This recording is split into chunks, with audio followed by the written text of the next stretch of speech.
जय माई की। हमारे बहुत सारे अभिन्न साधक ये जानने की जिज्ञासा निरंतर प्रकट कर रहे हैं कि माई की साधना करते हुए या उनकी भक्ति करते हुए उन्हें माई का दर्शन किस तरह से प्राप्त हो सकता है। कुछ की तो जीवन की शायद एकमात्र अभिलाषा भी यही है कि चाहे किसी भी तरह हो, कितना भी श्रम करना पड़े, परंतु माई का दर्शन एक बार प्राप्त हो जाए, साक्षात माई का दर्शन प्राप्त हो। और भी यह पूछते भी हैं कि इसकी विधि क्या है, किस तरह से यह सुलभ हो सकता है। तो बात बिल्कुल सीधी और साफ है। जब आपके अंदर साधना की अधिकता चरम पर हो, जब भक्ति का आधिक्य आपके जीवन में चरम पर पहुंच जाए, जब आपको माई की दर्शन की लालसा पिपासा का आधिक्य होने लगे, तो माई का दर्शन सर्वप्रथम ऐसा मानना है कि स्वप्न में होता है और उसके पश्चात किसी न किसी अनुभव के माध्यम से होता है। या तो माँ किसी स्त्री के स्वरूप में अनुभव में आती है, कन्या के रूप में अनुभव में आती है, या अन्यान्य, ये उसकी अपनी व्यवस्था है, उसकी अपनी इच्छा है, उसे किस रूप में दर्शन देना है, तो उस रूप में वो साधकों को ऊपर कृपा करते हुए दर्शन देती है।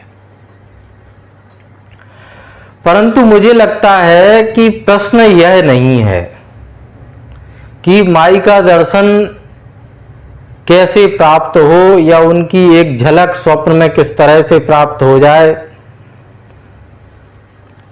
प्रश्न साधकों का यह होना चाहिए कि दर्शनों के बाद उनके कृतित्व में, उनके व्यक्तित्व में क्या परिवर्तन आना चाहिए। मुझे लगता है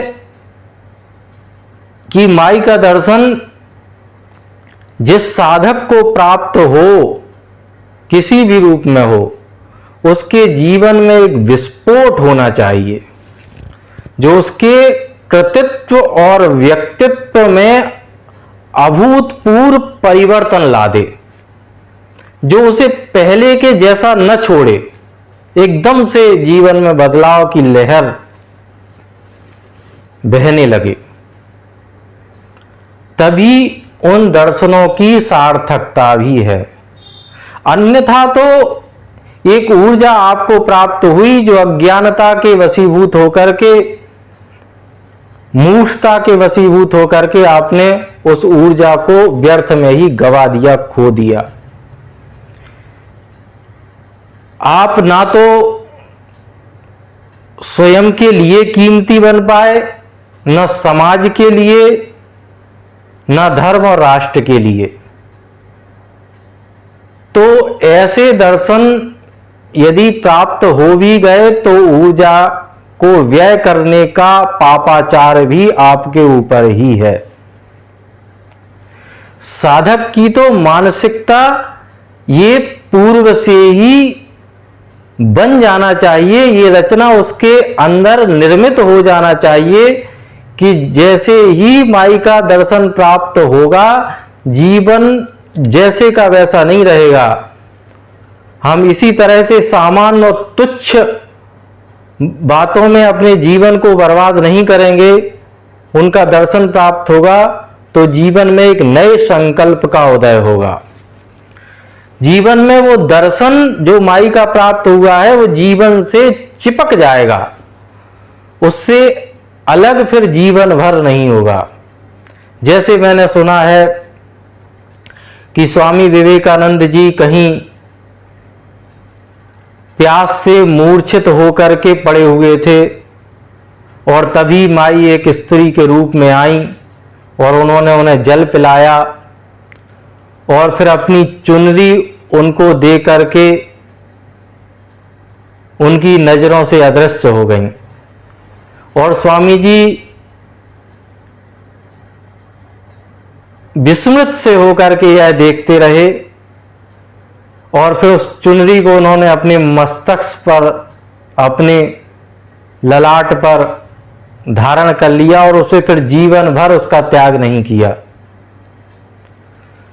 तो इसी तरह से जब माई का जो दर्शन हो, जैसे स्वामी विवेकानंद जी के जीवन में परिवर्तन हुआ और वो उस परिवर्तन समाज के लिए, राष्ट्र के लिए एक बहुत बड़ा बदलाव लेकर के आया, उसी तरह से किसी भी साधक को यदि माई का दर्शन प्राप्त हुआ है तो उसके जीवन में ये बदलाव, ये विस्फोट होना ही चाहिए, तभी उन दर्शनों की सार्थकता भी है। हमारे एक अभिन्न हैं गणेश प्रसाद गोयल जी, उन्होंने भी पूछा है कि माई और गुरुजी का सतत स्मरण बना रहे, इसके लिए क्या किया जाना चाहिए। मुझे उनका यह प्रश्न कुछ इस प्रकार से प्रतीत होता है जैसे मछली ये प्रश्न पूछ रही हो कि मुझे जल का स्मरण सतत और निरंतर बना रहे, मैं जल को हमेशा देखती रहूं, कभी भूलूं ना, इसके लिए क्या उपाय किया जाना चाहिए। जिस तरह से मछली के जीवन में जल के अलावा और कुछ है ही नहीं, उसी तरह से साधक के जीवन में मां और गुरु की कृपा, उनका दर्शन, उनके सिद्धांत, गुरु चरणों की पूजा, उनका स्मरण के अलावा और कुछ होता ही नहीं है। जिस तरह से मछली जिसे भूलने की बात कह रही है वो भी जल है और जिसे भूल करके याद कर रही है वो भी उसके जीवन में जल ही है, और मछली का जीवन भी जल ही है। यदि जल से उसे पृथक कर दिया जाए तो वह क्षण भर भी नहीं जी सकती। उसी तरह से साधक के जीवन में मां और गुरु के अलावा तो और कुछ होता ही नहीं है। जो कुछ है उसके जीवन में, जहां भी है, जैसा भी है, वो सब उनकी कृपा है, उनका स्वरूप है और ऐसा होना भी चाहिए। तो इसकी कोई गारंटी नहीं कि क्षणिक दर्शन होने के बाद कितना साधक के अंदर बदलाव आ जाता है या आ सकता है, लेकिन इसकी पूर्ण गारंटी है कि यदि वह सर्वत्र मां का दर्शन करता है तो उसका जीवन तुरंत बदलाव से भर जाता है, दिव्यता से भर जाता है, करुणा से भर जाता है, प्रेम से भर जाता है। और ऐसे व्यक्ति जिनके जीवन में करुणा और प्रेम भरा हुआ है बड़े ही दिव्य होते हैं, उनके दर्शन दर्शनीय होते हैं, पुण्य को देने वाले होते हैं। जो भी उनके समक्ष आता है अभिभूत हो जाता है, निहाल हो जाता है। उनकी श्री नेत्रों में समुद्र से ज्यादा गहराई होती है, उनके पास एक दिव्य शांति होती है। और जो स्वयं को घृणा, शंका, निंदा, द्वेष इत्यादि में व्यस्त रखते हैं, उनको आप देखिए उनके समीप से निकलने में कष्ट होता है। लोग बचना चाहते हैं कि जिस रास्ते से ऐसा व्यक्ति आ रहा है उस रास्ते पर सामने ही क्यों जाया जाए, ये कितना बड़ा परिवर्तन है।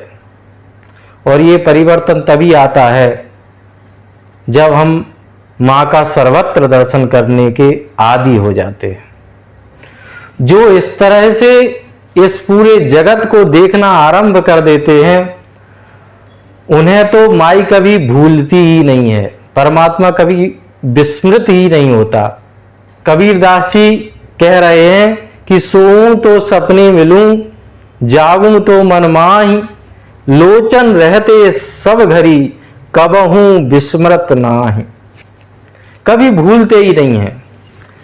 बड़ी झंझट है, सोते हैं तो स्वप्न में आ जाते हैं, जागते हैं तो आंखों में बसे रहते हैं, कभी उनका विस्मरण ही नहीं होता। और ये इस वजह से नहीं होता क्योंकि वो एक संकुचित मानसिकता में नहीं जीते।